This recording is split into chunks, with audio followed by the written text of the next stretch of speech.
A 7-day-old infant is brought to the pediatrician office for poor feeding। Full term पे पैदा हुआ है, कोई कॉम्प्लिकेशन नहीं है उसमें।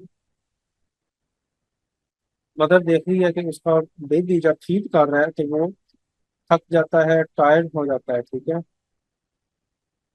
और उसको माँ को परेशानी होती है। और physical exam the infant is last weight, बच्चे ने वेट भी लूज कर लिया, न्यूबॉर्न में 7 डेज का है, ठीक है।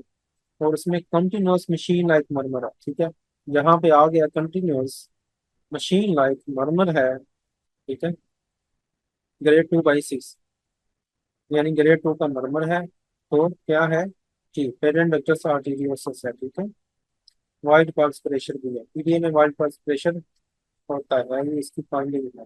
तो machine like murmur, continuous murmur होता है, systole diastole, machine like murmur, PDA का ये केस है। पीडीए में वाइड वाइड पल्स प्रेशर भी होता है, ठीक है।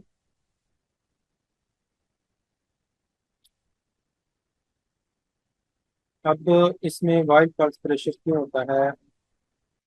अब क्या होता है कि जो पीडीए है आफ्टर बर्थ है, अगर पीडीए मौजूद है तो ये शंट कौन सी बनती है जी, लेफ्ट टू राइट, क्योंकि आफ्टर बर्थ लेफ्ट हार्ट में प्रेशर ज्यादा होते हैं as compare to right heart. तो ब्लड मूव करेगा from the aorta to the pulmonary trunk, तो ये लेफ्ट टू राइट शंट है, ठीक है। अब ब्लड जो है राइट एट्रियम में आया, फिर राइट वेंट्रिकल में, फिर पल्मोनरी ट्रंक में। अब चूंकि यहाँ पे हाई प्रेशर है तो यहाँ पे नहीं जाएगा, ये यहाँ से लंग्स में जाएगा। लंग्स से होता हुआ फिर ये पल्मोनरी वेन्स में आएगा, और वहां से ये लेफ्ट एट्रियम में एंटर होगा, फिर लेफ्ट वेंट्रिकल में एंटर होगा, यहाँ से फिर ये एंटर होगा एओर्टा में, ठीक है। एओर्टा से ब्लड फिर क्योंकि यहाँ पे पेट्रोसार्टोसिस मौजूद है तो ये ब्लड एंटर होगा पल्मोनरी ट्रंक में, ठीक है।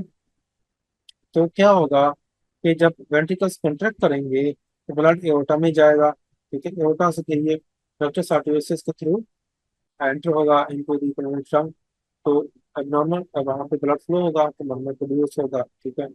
अब जब मायोकार्डियम रिलैक्स होगा, ठीक है, तो ब्लड जब इसमें फिल हो रहा होगा तो उस दौरान ब्लड जो है पीडीए से पल्मोनरी ट्रंक में एंटर होगा, ठीक है।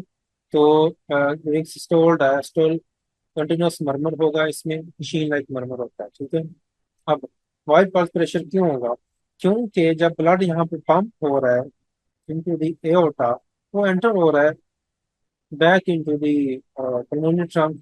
तो क्या होगा कि जब ड्यूरिंग कंट्रैक्शन ब्लड पंप होगा एओर्टा में, तो सिस्टोल में जब ब्लड पंप होगा एओर्टा में तो वहां पे प्रेशर बनाएगा जिसको हम सिस्टोलिक ब्लड प्रेशर कहेंगे, ठीक है।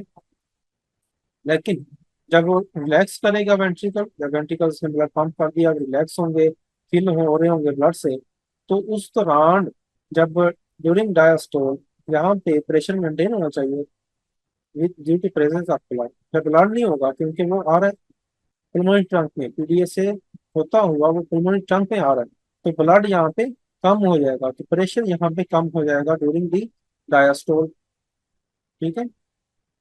डायस्टोल में प्रेशर जो है वो डिक्रीज हो जाएगा, डिक्रीज बीपी हो जाएगा।